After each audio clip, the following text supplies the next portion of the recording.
Malam ini tanggal 16 Jumadal Akhirah 1442, kita lanjutkan pengajian kitab Umdatul Ahkam yang berisi hadis-hadis sahih tentang hukum, dan kita sudah mempelajari sampai pada hadis yang ke-49. Jazakallahu khairan. Ini masih dalam bab tentang waktu-waktu salat fardu. Qala al-muallif rahimahullahu ta'ala wa nafa'ana bihi wa bi'ulumihi fid dharain amin. An Abil Minhali Sayyar ibn Salamata radhiyallahu anhu qala dakhaltu, saya masuk, ana saya wa abi dan bapak saya, ala Abi Barzah, kepada Abu Barzah al-Aslami radhiyallahu anhu. Ini seorang sahabat Nabi, Abu Barzah ini. Faqala lahu abi, maka bapakku berkata kepadanya, hadithna, ceritakan kepada kami, kaifa, bagaimana, kana adalah an-nabiyyu sallallahu alaihi wasallam yusalli, melakukan salat al-maktubah, salat wajib. Faqala, maka Abu Barzah mengatakan, karena adalah kebiasaan Nabi yusalli salat al-hajir, salat duhur, nama lainnya salat hajir. Wahia, dan dia adalah allati, salat yang tada'unaha, kalian menyebutnya al-ula, salat yang pertama. Jadi salat duhur namanya ada al-ula dan al-hajir. Hina, ketika tadhadu, tergelincir, asyamsu, matahari. Wa yusalli, dan beliau salat al-asra, asar. Thumma, kemudian, yarji'u, pulang, ahaduna, masing-masing kami, ila rahlihi, ke rumahnya, fi aqsal Madinah, di pojok kota Madinah, ya, paling jauhnya sudut kota Madinah. Wa syamsu, sementara matahari itu hayyatun, masih hidup, maksudnya masih putih sinarnya, belum kuning. Wa nasitu, dan saya lupa, maqala, apa yang diucapkan oleh Abu Barzah, fil maghrib, tentang salat maghrib. Wa kana, dan adalah kebiasaan Nabi, yastahibbu, beliau senang, ayu akhira, untuk mengakhirkan, minal isya, waktu isya, allati, yang tada'unaha, kalian menyebut salat isya itu al-atamah, sebagai salat atamah, yaitu salat malam hari. Wa kana, dan adalah Nabi, yakrahu, membenci, an-nauma, tidur, qablaha, sebelum isya, wal haditha, dan ngobrol-ngobrol, ba'daha, setelah isya, Nabi tidak suka. Wa kana, dan adalah kebiasaan beliau, yang fatilu, selesai atau bubar, min salatil ghadati, dari salat pagi, maksudnya salat subuh, hina, ketika, ya'rifur rajulu, seseorang sudah mengenali, jalisahu, teman duduknya, ya, teman duduk di sebelahnya. Zaman dulu belum ada lampu, ya.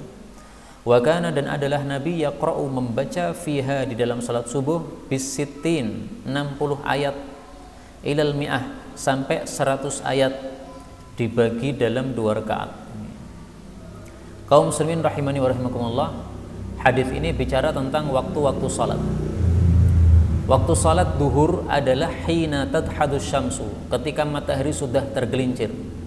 Jadi matahari dari arah timur nanti betul-betul tepat di atas kepala kita, kemudian condong ke arah barat, namanya tergelincir. Nah, kalau sudah tergelincir begitu, itu berarti sudah masuk salat duhur. Karena itu salat duhur tidak sah kalau dilakukan sebelum tergelincir matahari. Matahari masih tepat di atas kepala kita, kita salat duhur, tidak sah. Harus diulang karena tidak sah. Adapun salat asar, maka ini adalah dalilnya mayoritas ulama, bahwasanya salat asar itu dilakukan ketika matahari masih putih sinarnya, bukan menunggu sudah kuning. Kalau mazhab Hanafi, mereka salat asarnya menunggu matahari sudah kuning. Maka di sini mazhab Hanafi tidak sesuai dengan hadis Nabi sallallahu alaihi wasallam. Karena itu dari 4 mazhab, 3 mazhab sepakat bahwa waktu salat asar adalah kalau bayangan seseorang yang berdiri di bawah matahari adalah panjangnya sama dengan tingginya. Tingginya misalnya 160, maka bayangannya juga 160. Nah, ini berarti sudah masuk waktu asar. Kalau mazhab Hanafi, mereka nunggu bayangannya sampai 2 kali dulu. Tingginya 150, berarti bayangannya 300. Nah, baru mereka sholat asar. Nah, kalau kita nunggu seperti itu berarti kita sholat asarnya sudah kuning matahari. Nah, maka tidak sesuai hadis ini. Kemudian sholat maghrib, ini perawinya lupa, nasi itu saya lupa.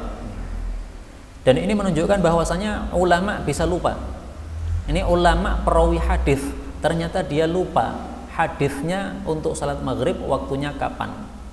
Tapi sudah cukup dijelaskan pada hadis-hadis yang lain bahwasanya waktu sholat maghrib adalah ketika matahari sudah tenggelam, bles. Begitu sudah tenggelam, maka segera Nabi SAW mengumandangkan azan, kemudian qomat, kemudian sholat maghrib. Enggak ada jeda lama, kira-kira 5 menit kalau sekarang ini. Meskipun apabila jedanya agak lama, jadi misalnya jeda 5 sholat ini semuanya disamakan 15 menit antara azan dan qomat, ya tidak dosa. Tetapi alangkah baiknya ini sunnah Nabi bahwasanya sholat maghrib qomatnya dicepatkan, sebagaimana sudah kita bahas kemarin. Adapun sholat isya, beliau itu suka untuk mengakhirkan. Kenapa? Karena sholat isya dari sholat 5 waktu ini hukumnya khusus berbeda. Sholat isya paling bagus dilakukan bukan di awal waktu, tapi paling bagusnya di akhir waktu. Akhir waktunya sekitar jam 11. Nah, maka sholat isya itu paling bagusnya adalah sekitar jam setengah 11 malam, Pak. Paling bagus. Lebih bagus sholat isya jam setengah 11 malam daripada jam 7 malam. Tapi ada syaratnya. Syaratnya kalau tidak memberatkan jamaah. Kalau memberatkan jamaah tidak bagus. Karena itu di Indonesia ini saya belum menemukan di mana tempat mengakhirkan sholat isya kecuali di satu tempat, daerah Jawa Timur di Temboro. Pesantrennya teman-teman kita di jauh lah sana. Di sana setahu saya sholat isyanya qomatnya itu jam 9 atau jam setengah 10 malam. Jadi jedanya lama. Nah, kalau jedanya lama tetapi kita tidur dulu, itu tidak baik. Karena itulah di akhir hadis disebutkan yakrahun nauma qablaha. Nabi tidak suka tidur sebelum isya. Nah, kalau di sana bisa dikomati isyanya setengah 10, itu karena memang komunitasnya komunitas pesantren. Nah, sehingga santri-santri memang ba'da maghrib sampai qomat isya itu mereka sibuk dengan pelajaran-pelajaran mereka. Saya lihat mereka ba'da maghrib itu makan. Setelah makan selesai, kemudian mereka jamaah kumpul, kemudian mengulangi pelajaran sampai jam setengah 10 baru qomat isya, kemudian sholat isya, kemudian tidur. Nah, ini seandainya ini bisa diterapkan pada pesantren-pesantren sangat bagus sekali, karena kan lingkupnya lingkup kecil, tidak mengganggu masyarakat. Tapi masyarakat di sana pun juga mengikuti jadwal pesantren, karena memang masjidnya masjid terbuka. Maka saya lihat para masyarakat pun juga sholat isyanya sekitar setengah 10-an. Nah, ini sesuatu yang bagus dilakukan oleh Nabi. Beliau itu yastahibbu, ya, beliau itu senang kalau sholat isyanya diakhirkan, tapi dengan catatan tadi jangan memberatkan jamaah. Kenapa Nabi itu yakrahu, tidak suka tidur sebelum isya dan tidak suka ngobrol-ngobrol setelah isya? Kenapa? Ada sebabnya. Beliau tidak suka tidur sebelum isya supaya tidak terlewat sholat isyanya. Karena antara maghrib dengan isya kan biasanya jedanya tidak lama kan. Kalau kita sebelum isya tidur, dikira-kirakan nanti pas adzan isya kita masih tidur, sehingga tidak ikut sholat jamaah. Kalau wanita misalnya sama aja, wanita tidak berjamaah, sholatnya di rumah, tetap tidak disukai tidur sebelum isya. Kenapa? Karena kalau dia tidur sebelum isya, dikhawatirkan nanti tidurnya ngeblas sampai subuh baru bangun, berarti belum sholat isya, kelewat. Atau dia bangunnya jam 12, nah, sudah habis waktu sholat isya yang utama. Karena waktu sholat isya kan sampai jam 11 tadi untuk waktu utamanya. Adapun dari jam 11 sampai subuh ini adalah waktu terpaksa. Demikian juga tidak disukai ngobrol-ngobrol setelah isya. Sebabnya apa? Sebabnya dua, bisa mengganggu sholat tahajud. Habis isya ngobrol-ngobrol sampai jam berapa? Jam 12 baru selesai. Akhirnya tidur jam 12, bangun-bangun sudah subuh, nggak sempat tahajud. Nah, itu Nabi nggak senang. Imam Ahmad mengatakan, man lam yatahajjad fahuwa rajulun su'. Siapa yang tidak sholat tahajud atau tidak sholat witir, itu orang jelek namanya. Jadi teori Imam Ahmad untuk membedakan ini orang baik atau orang jelek gampang. Sholat tahajud apa enggak? Enggak, jelek. Kelompok jelek. Gampang Imam Ahmad nih. Nah, maka kalau bapak-bapak punya anak cewek dilamar, yang lamar siapa? Laki-laki dilihat nih. Kamu orang baik atau orang jelek? Saya orang baik nih, saya orang soleh. Tahajud enggak? Enggak. Jelek nih. Yang tahajud itu baru baik nih. Nah, Imam Ahmad mengatakan seperti itu, apakah ada dasarnya? Ada, Pak. Selain hadis ini tadi ya. Dasarnya adalah sabda Nabi Shallallahu Alaihi Wasallam ketika Rasulullah dikasih tahu, ya Rasulullah, ada seorang laki-laki dia tidur ba'da isya, tidak bangun-bangun, tidak tahajud sampai azan subuh. Apa kata Nabi? Beliau mengatakan, balas syaitan fi udhunih, setan sudah kencing di telinganya. Nah, maka hadis ini dasarnya Imam Ahmad. Ora tahajud wong elek. Gampang, cekak aos. Orang tahajud wong elek. Karena itu Nabi mengajarkan kita jangan ngobrol lama-lama ba'da isya. Ngobrol ba'da isya boleh, tapi jangan lama-lama, karena kalau ngobrolnya lama-lama nanti menyebabkan tahajudnya kelewatan. Ini alasan pertama. Alasan kedua, bisa menyebabkan sholat tahajudnya juga keteteran. Ada sebagian santri-santri yang kuliah di kota Madinah, karena sekarang ada COVID, akhirnya kuliahnya disuruh pulang semua. Kuliahnya lewat online. Nah, kemudian karena jam Arab dengan jam Indonesia berbeda, otomatis murid-murid Indonesia ngikuti jam Arab. Kuliahnya biasanya jam 12 malam, jam 11 malam, nanti selesai jam 1 malam. Nah, otomatis santri ini kemudian sholat subuhnya keteteran. Sholat subuh dibangunkan oleh bapaknya, katanya masih ngantuk, nanti aja sholatnya. Oh, nanti jam berapa? Nanti jam 9 atau jam 6 maksudnya ini. Kalau jam 9 atau jam 6 ya berarti sudah lewat waktu sholat apa? Subuhnya. Karena itu jangan ngobrol terlalu lama ba'da isya apabila menyebabkan kita tidak tahajud atau kita tidak sholat subuh. Adapun ngobrol sebentar nggak apa-apa. Dalilnya apa? Dalilnya dilakukan Nabi. Nabi setelah sholat isya biasanya beliau pulang. Sampai di rumah biasanya beliau sholat 4 rakaat. Jadi Nabi punya kebiasaan setelah isya sholat 4 rakaat di rumah. Setelah sholat 4 rakaat di rumah, kemudian beliau sare di atas tempat tidur. Jadi nggak ada pekerjaan apa-apa pada isya. Ba'da isya bukan makan kalau Nabi. Ba'da isya sholat 4 rakaat terus tidur. Nah, pada saat beliau di atas tempat tidur ini, kadang-kadang rubbama yuhaddithuni. Kadang-kadang beliau itu ngobrol bersama istrinya, tapi tidak lama. Jadi ngobrol sekedarnya aja. Kalau sudah kemudian doa, kemudian tidur. Nah, kalau kita tidak bisa ngobrol sebentar dengan istri, kalau ngobrol mesti ngoyo-woro sampai 2 jam sampai 3 jam, maka tidurnya lebih baik jangan bersama. Pisah tempat tidurnya. Satunya kanan, satunya kiri, 2 tempat tidur dalam 1 kamar, nggak ngobrol. Supaya tidak kelewatan tadi sholat tahajudnya. Kemudian dalam hadis ini disebutkan bahwa Nabi sholat subuh selesainya ketika orang-orang sudah mengenal teman duduk di sebelahnya. Maksudnya sholat subuhnya lama, karena beliau mulai sholat subuh kan masih gelap gulita. Nah, ketika salam itu sudah mulai terang, sehingga seseorang yang mengucapkan assalamualaikum, nah, teman sebelahnya ini paham, oh ini adalah Pak ini, oh ini adalah Pak itu. Zaman dulu belum ada lampu. Kalau sekarang ya jam berapapun kita kenal siapa teman kita. Nah, lamanya sholat Nabi berapa ayat yang dibaca? 60 ayat sampai 100 ayat. Nah, ini cara membaginya paling bagus. Rakaat pertama adalah lebih panjang daripada rakaat yang kedua. Misalnya kita ambil yang 60 ayat, nah maka kita misalnya 40 ayat pada rakaat pertama, kemudian 20 ayat pada rakaat kedua.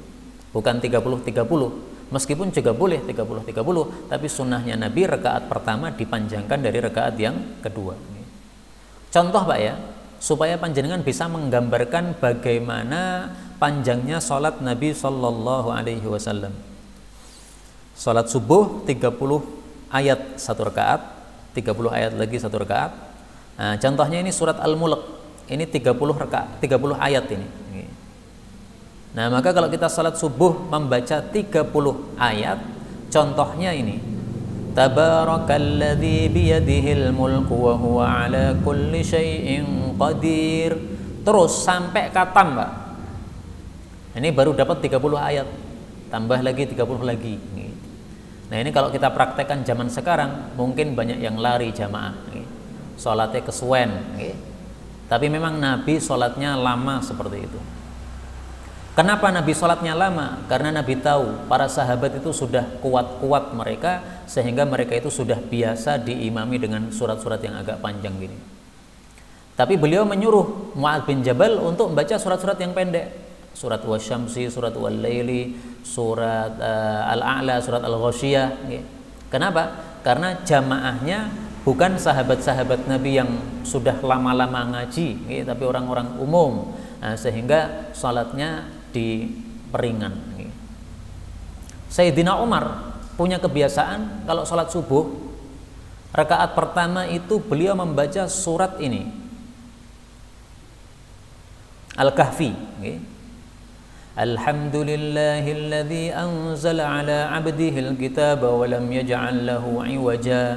Bukan satu ayat, Pak, dibaca satu surat sampai rampung. Jadi 110 ayat. Ini kebiasaan Sayyidina Umar. Rakaat pertama. Nanti rakaat kedua Sayyidina Umar biasanya membaca surat ini. Surat Yusuf. Bismillahirrahmanirrahim. Alif lam ra tilka ayatul kitabil mubin. Dibaca satu surat sampai selesai. Surat Yusuf itu adalah 111 ayat. Jadi rata-rata yang dibaca oleh Sayyidina Umar 100 ayat satu rakaat. Maka Sayyidina Umar salatnya lebih lama daripada Rasulullah sallallahu alaihi wasallam.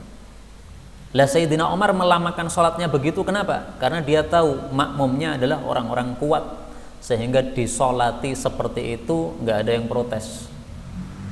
Apalagi Sayyidina Umar terkenal keren, Pak. Beliau suka bawa pentung. Kalau ada rakyatnya kurang ajar, pentung. Anaknya kurang ajar, pentung. Pernah beliau masuk rumah anaknya, melihat anaknya makan, lauknya 2, Pak. Kalau sekarang misalnya tahu sama tempe, pentungnya ditok kayak gini. Mangani lawuh siji, ora loro, neko-neko wae kowe iki. Enggak boleh 2, Pak. Nah, maka seandainya Sayyidina Umar sekarang masih hidup, wah sudah, kita kena pentung terus nih. Wong mangan biasanya lauknya 3, 4, 5 gitu. Nah, tidak boleh beliau, bukan berarti haram ya, tapi mendidik kita untuk zuhud, untuk sederhana dalam kehidupan kita. Nah, Sayyidina Umar karena memang keras seperti itu, ya tidak bakal ada jamaahnya yang berani untuk apa? Mengomentari beliau kenapa sholatnya lama-lama. Dan memang orang-orang zaman dulu orang-orang yang bagus, sehingga mereka sholat berapa lama pun mereka masih senang dengan sholat tersebut.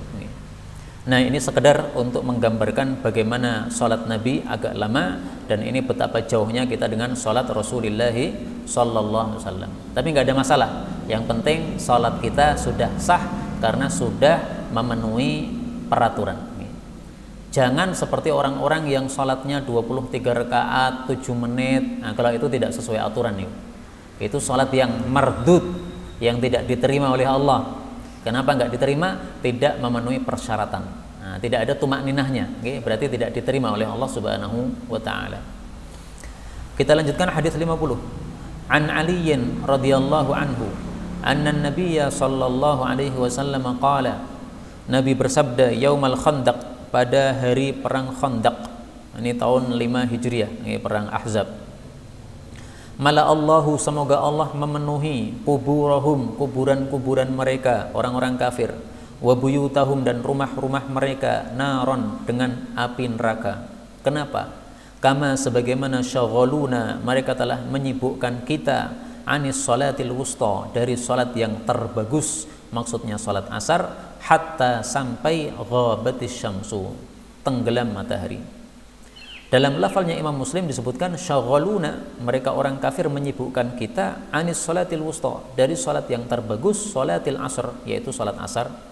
Thumma kemudian sallaha, beliau melakukan salat asar bainal maghrib, antara waktu maghrib wal isya, dengan waktu isya. Jadi hadits ini bicara tentang Nabi salat asar terlambat. Kenapa terlambat? Karena sibuk perang. Perang apa? Perang Ahzab. Perang Ahzab disebut juga perang Khandaq. Khandaq artinya parit. Disebut perang parit karena waktu itu Nabi membuat parit.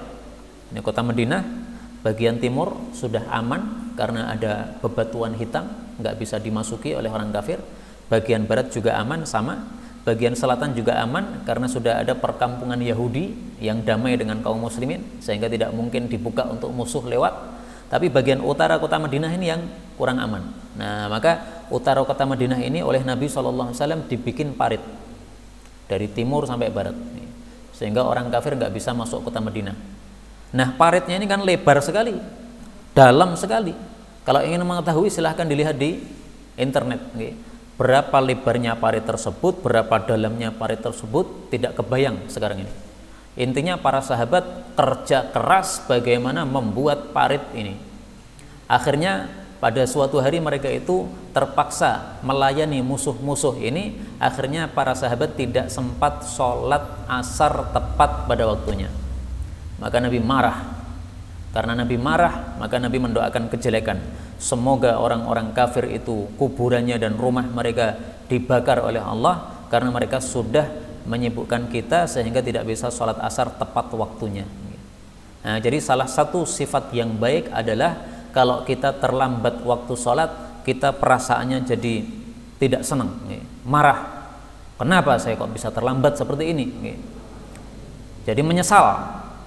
Ibnu Umar pernah, gara-gara dia masuk kebun, akhirnya sholat asar terlambat, sibuk dengan kebunnya. Akhirnya dia mengatakan, kebun saya sedekahkan, saya wakaf dah. Saya nggak mau punya kebun lagi. Kenapa? Bikin saya terlambat sholat jamaahnya. Nah, ini perbuatan Ibnu Umar kalau kita terapkan sekarang, ini toko-toko orang-orang itu diwakafkan semua itu, Pak. Gara-gara toko do telat kabeh, mau ditutup, pembeli malah datang. Kalau tidak dilayani eman-eman, ini pembelinya datang mau beli banyak, akhirnya dilayani. Akhirnya sholat jamaah sampai masjid sudah pada salam, sudah pada pulang. Nah, ini Ibnu Umar menyesal sekali, sebagaimana menyesalnya Nabi SAW, sebagaimana marahnya Nabi, kok bisa sholat asar lewat waktunya, sudah tenggelam belum sholat asar. Nah, maka dalam hadis yang sahih Rasulullah SAW bersabda, man sarrathu hasanatuhu wa sa'athu sayyi'atuhu fadzalikal mu'min. Barang siapa yang merasa senang kalau melakukan kebaikan, merasa susah kalau melakukan keburukan, maka itulah tanda orang beriman. Salat keluar dari waktunya, ini kan tidak baik. Nah, susah hatinya. Nah, ini tanda orang beriman. Kalau kita telat susah, tanda orang baik itu. Tapi kalau telat malah senang, alhamdulillah telat nih. Soalnya imami macane dawa, telat malah penak dan rampung. Nah, itu berarti bukan orang baik seperti itu. Orang baik senangnya enggak telat. Kemudian dari hadis ini kita pelajari juga bahwasanya cara mengqadha atau mengganti salat yang sudah terlewat waktunya adalah tetap urut. Salat asar, salat maghrib, salat isya. Itulah yang dimaksud shallaha bainal maghrib wal isya. Nabi melakukan salat asar antara waktu maghrib dengan waktu isya. Setelah salat asar, kemudian beliau salat maghrib, kemudian setelah salat maghrib menunggu sampai waktu isya, baru kemudian salat isya. Jadi urutannya jangan dibalik. Kita belum salat asar, kenapa? Karena ketiduran misalnya. Kemudian kita bangun-bangun sudah adzan maghrib. Nah, jangan salat maghrib dulu, salat asar dulu. Boleh urutan dibalik, satu kondisi saja. Ketika kita belum salat asar, kemudian kita ingin salat asar, ternyata waktu maghrib tinggal 5 menit. Kalau kita salat asar dulu, maka 5 menit ini hanya cukup untuk salat asar. Salat maghrib nggak cukup. Berarti malah kalau kita salat asar dulu, sholatnya yang telat 2, sholat asarnya sudah nggak tepat waktu, sholat maghribnya juga nggak tepat waktu. Nah, maka dalam kondisi seperti ini para ulama katakan kalau sholat maghrib waktunya tersisa 5 menit dan Anda belum sholat asar dan belum sholat maghrib, maka lakukan dulu sholat maghrib. Setelah sholat maghrib selesai baru sholat asar. Kenapa? Supaya yang terlambat hanya satu sholat, yaitu sholat asar saja, tapi sholat maghribnya tetap tepat waktunya. Ini adalah hukum khusus. Tapi kalau secara umum urutannya tetap harus urut sebagaimana biasanya.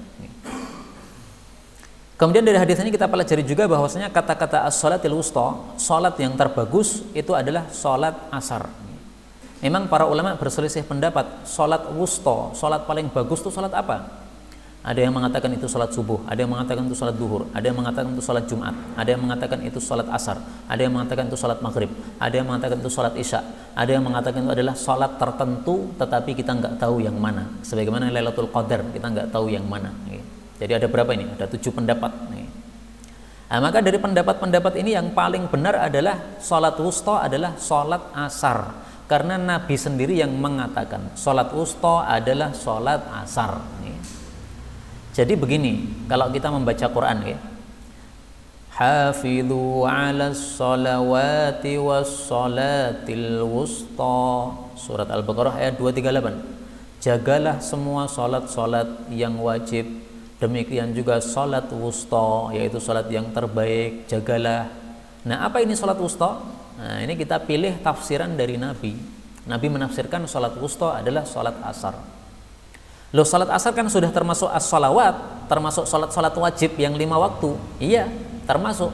Tapi ini disebutkan secara khusus untuk menunjukkan pentingnya sholat asar. Kenapa sholat asar penting? Karena banyak orang yang lalai.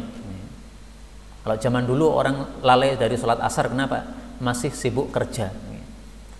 Kurang sidik rampung, akhirnya dilanjutkan. Biasanya jam berapa selesai kerja? Jam 4, lanjutkan. Nah, akhirnya sholat asarnya tidak pada awal waktu. Orang-orang sudah pada pulang, kita baru selesai kerja, baru mandi, baru sholat asar. Nah, Nabi tahu kayak begitu itu, orang pada telat sholat asarnya. Maka Allah Subhanahu wa Ta'ala turunkan ayat ini, ya, jagalah semua sholat, terutama sholat asar, jaga betul-betul. Karena itu kaum muslimin rahimani wa rahimakumullah, alangkah bagusnya kalau kita punya tukang ya yang biasanya kerja dari jam 8 sampai jam 4. Alangkah bagusnya kalau kita punya peraturan sholat ya sholat, istirahat dulu, nanti setelah sholat lanjut nggak apa-apa. Atau sebagian orang biasanya sholat asar itu sudah selesai, jadi kerja mulai dari jam 7:30 diajukan dikit supaya nanti selesainya pas asar.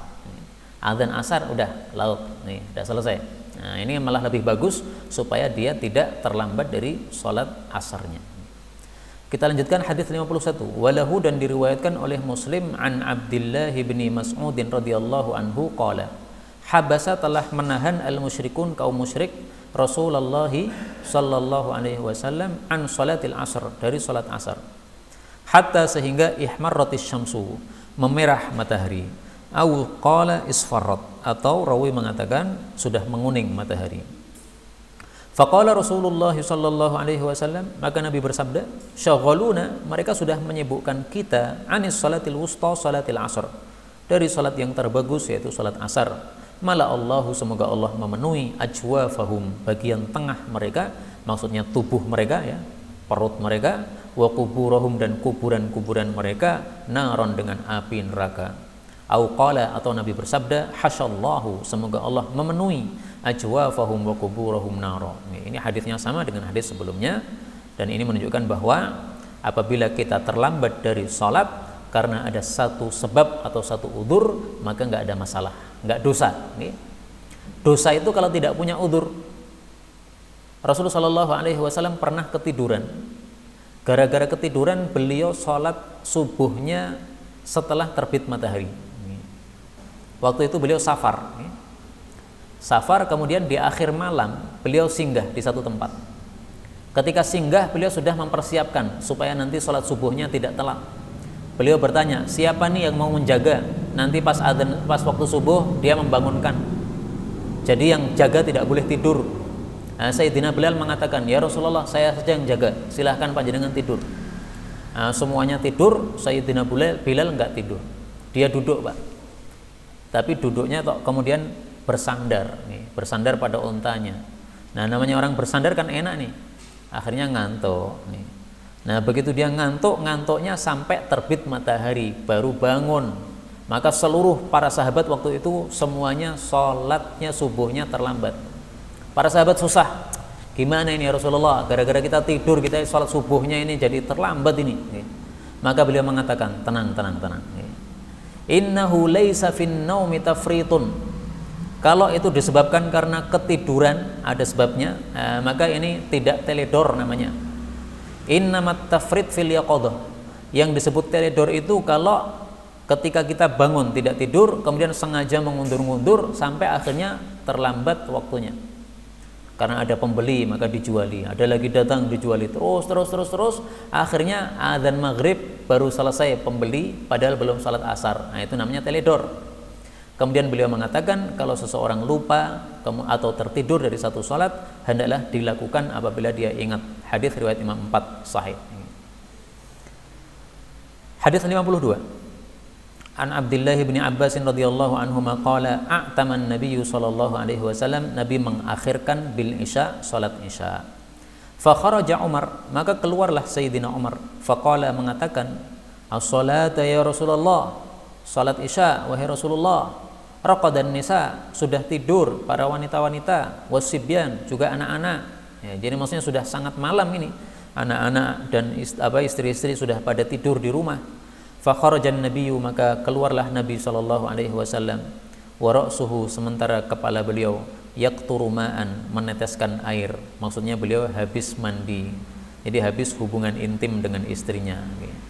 Yaqulu, beliau mengatakan, laula an asyqa, kalaulah saya tidak memberatkan ala ummati, pada umatku, au qala 'alan nas, atau tidak memberatkan para manusia, la amartuhum, sungguh saya akan suruh mereka bihadhihi sholati, untuk melakukan salat isya ini, hadhihi sa'ah, pada waktu seperti ini.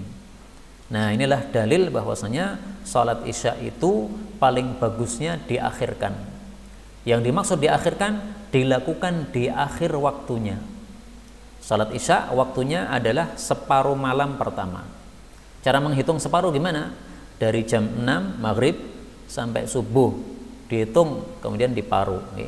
7, 8, 9, 10, 11, 12, 1, 2, 3, 4. Nah, berarti kan 10 jam. Nah, maka 5 jam pertama kalau sudah selesai, ini berarti batas salat isya. 7, 8, 9, 10, 11. Nah, berarti batas akhir salat isya jam 11. Jangan lebih dari jam 11 kecuali kalau terpaksa tadi. Dari hadis ini kita ambil beberapa faedah. Faedah yang pertama, bahwasanya para sahabat sangat sabar menunggu Nabi Shallallahu Alaihi Wasallam. Jadi Nabi mengakhirkan sholat isya, nggak ada yang kemudian protes, ya Rasulullah kesuwen, nggak ada begitu. Mereka sabar menunggu. Nah, ketika sudah terlalu lampau malam, nah Sayyidina Umar kemudian mengingatkan. Nah, mungkin Sayyidina Umar ini ragu-ragu mungkin. Ini kok Rasul kok tidak segera keluar? Apakah lupa? Karena Nabi bisa juga lupa. Maka diingatkan oleh Sayyidina Umar, salat wahai Rasulullah. Jadi beliau mengajak, ya ini sudah waktunya ini, karena sudah pada tidur semuanya ini. Nah, maka akhirnya beliau kemudian keluar dan mengimami salat jamaah. Dari sini kita ambil pelajaran juga bahwasanya yakturuma'an, boleh melakukan hubungan antara maghrib sampai isya. Yang makruh tadi adalah tidur. Kalau hubungan itu bukan tidur, nggak ada masalah. Rasulullah itu beliau tidak pernah junub karena mimpi basah, nggak pernah. Junubnya beliau selalu karena hubungan intim. Karena mimpi basah itu termasuk datangnya dari setan. Nabi tidak mungkin kena mimpi dari setan. Nah, maka dari situ kita ketahui bahwa kata-kata yakturuma'an, kepalanya meneteskan air, berarti beliau habis mandi, berarti habis hubungan. Wallahu a'lam bishawab. Nah, maka yang jelas boleh seseorang melakukan hubungan antara maghrib sampai isya. Bahkan kalau Ibnu Umar pada bulan Ramadan Biasanya beliau melakukan hubungan sebelum maghrib, Pak. Jadi adzan maghrib dikumandangkan, nggih. Kalau kita kan biasanya adzan maghrib dikumandangkan, ngambil air minum, bismillah minum, ngambil kurma, bismillah makan. Nah, kalau Ibnu Umar enggak, masuk kamar hubungan. Nah, sebagian orang mengatakan, Ibnu Umar ini gimana? Adzan maghrib kok malah hubungan? Nah, maka dijawab oleh para ulama, itu supaya waktu salat maghrib pikirannya khusyuk, orang mikir neko-neko. Nah, maka buka puasanya adalah dengan hubungan. Nah, enggak ada masalah, Pak, kalau mau begitu. Tapi kalau sunnah Nabi enggak. Sunnah Nabi adzan maghrib itu makan kurma. Kemudian dari hadis ini kita ambil pelajaran, laula an asyqa ala ummati. Kalau saya tidak memberatkan umatku, saya suruh mereka sholat isya pada akhir waktunya. Nah, kata-kata laula an asyqa, kalau saya tidak memberatkan umatku, ini menunjukkan bahwa Rasulullah SAW punya sifat sangat kasih sayang kepada umatnya. Beliau tidak mau kalau umatnya ini keberatan. Dan sifat Nabi seperti ini disebutkan oleh Allah di dalam Al-Quran. Pada surat apa? Pada surat At-Taubah ayat terakhir. Laqad ja'akum rasulun min anfusikum, sungguh telah datang seorang rasul dari diri kalian sendiri, azizun alaihi ma anittum, sangat berat bagi beliau sesuatu yang menyusahkan kalian, harisun alaikum bil mu'minina raufur rahim, sangat ingin memberikan hidayah kepada kalian. Beliau kepada orang-orang beriman sangat lembut, sangat sayang. Ini sifat Nabi Muhammad SAW. Sampai disebutkan oleh Allah dalam Quran. Beliau tidak mau memberatkan umatnya. Maka beliau tahu ini paling bagus sebenarnya sholat isya itu akhir malam. Tapi saya khawatir memberatkan. Ya sudahlah, awal saja, nggak ada masalah. Nah, karena itu hukum asal sholat isya itu paling bagus di akhir waktu. Ini hukum asal. Dengan syarat tidak memberatkan. Kalau memberatkan maka di awal waktu. Nah, sehingga sholat isya akhir waktu ini bisa kita terapkan apabila komunitasnya komunitas kecil, seperti di pesantren dan sebagainya.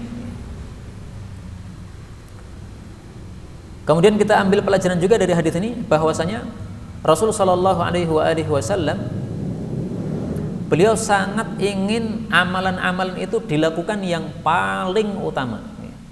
Salat isya awal waktu boleh, tengah waktu boleh, akhir waktu boleh, bagus. Nah, beliau itu pengennya yang paling bagus. Tetapi kadang-kadang beliau meninggalkan yang paling bagus. Kenapa? Karena supaya tidak memberatkan umatnya. Rasulullah SAW kata Aisyah, salat duha tidak rutin, hanya kadang-kadang, tidak setiap hari. Tetapi saya, kata Aisyah, salat duha rutin setiap hari. Kenapa?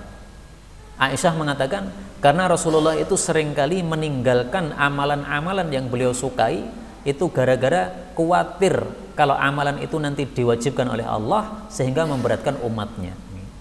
Jadi Nabi tidak mau salat duhanya setiap hari. Kenapa? Khawatir nanti para sahabat ikut semuanya. Kalau sudah ikut semuanya kemudian Allah wajibkan, akhirnya memberatkan mereka. Maka beliau sengaja tidak salat duha setiap hari. Nah, untuk kita yang bukan Nabi Muhammad, lebih bagusnya sholat duhanya setiap hari. Jangan mengatakan Nabi saja sholat duha tidak setiap hari, berarti saya ikut Nabi aja tidak setiap hari. Ya jangan disamakan Nabi dengan kamu. Nabi itu meninggalkan sholat duha, kenapa? Khawatir kalau diwajibkan akhirnya memberatkan umat. Lah apakah kita juga mempunyai kekhawatiran seperti itu? Enggak ada. Nah, karena itu yang benar adalah sholat duha disunnahkan setiap hari. Mari kita lihat dalilnya bahwasanya salat duha disunnahkan setiap hari. Rasulullah SAW bersabda, fil insani, di dalam tubuh manusia, 360 mifsalan, ada 360 persendian, maka wajib atasnya untuk bersedekah, untuk satu persendiannya satu sedekah. Jadi setiap hari kita harus bersedekah 360 kali. Kalau kita sedekahnya setiap sekali itu 1000, berarti kita butuh duit 360.000, Pak, setiap harinya, supaya kita mensyukuri persendian-persendian tubuh kita ini yang jumlahnya 360. Karena ini nikmat dari Allah. Maka para sahabat bertanya, Wa may yutiqu dzalika ya Nabi Allah, siapa yang mampu sedekah setiap hari 360 kali ya Rasulullah? Nah, beliau menjelaskan, oh, sedekah tidak harus dengan duit. Ada kotoran di masjid kamu bersihkan, itu sedekah. Ada sesuatu mengganggu di jalan, kamu singkirkan, itu sedekah. Membaca subhanallah, sedekah. Membaca Allahu Akbar, sedekah. Membaca alhamdulillah, sedekah. Pokoknya semua kebaikan itu dinilai sedekah oleh Allah.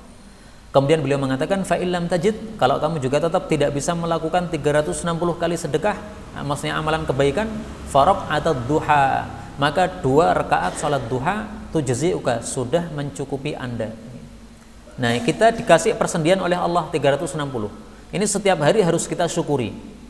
Kalau setiap hari harus kita syukuri, sementara itu cukup dilakukan salat duha sebagai syukurnya, berarti paling bagus salat duhanya dilakukan juga setiap hari. Maka para ulama berbeda pendapat. Ada yang mengatakan sholat duha itu khusus bagi yang malamnya tidak sempat tahajud, maka dia sholat duha. Kalau malamnya sudah tahajud nggak usah sholat duha. Ini pendapat pertama. Ada yang mengatakan sholat duha paling bagusnya adalah setiap 10 hari sekali. Jadi 1 bulan hanya 3 kali sholat duha, supaya sama dengan Nabi tidak setiap hari sholat duha. Ini pendapat Ibnu Abbas. Pendapat paling bagus adalah pendapat mayoritas ulama, sholat duha disyariatkan setiap hari. Kenapa? Rasulullah SAW bersabda seperti ini tadi. Inilah yang dapat kita pelajari pada malam hari ini, benarnya dari Allah Subhanahu wa taala, dan apabila ada salahnya fa astaghfirullahal azim li wa lakum. Insyaallah besok kita akan bahas tentang masalah pentingnya khusyuk di dalam salat. Wallahu a'lam bishawab. Alhamdulillahirabbil alamin. Sisa waktu kalau ada pembahasan dipersilahkan. Monggo.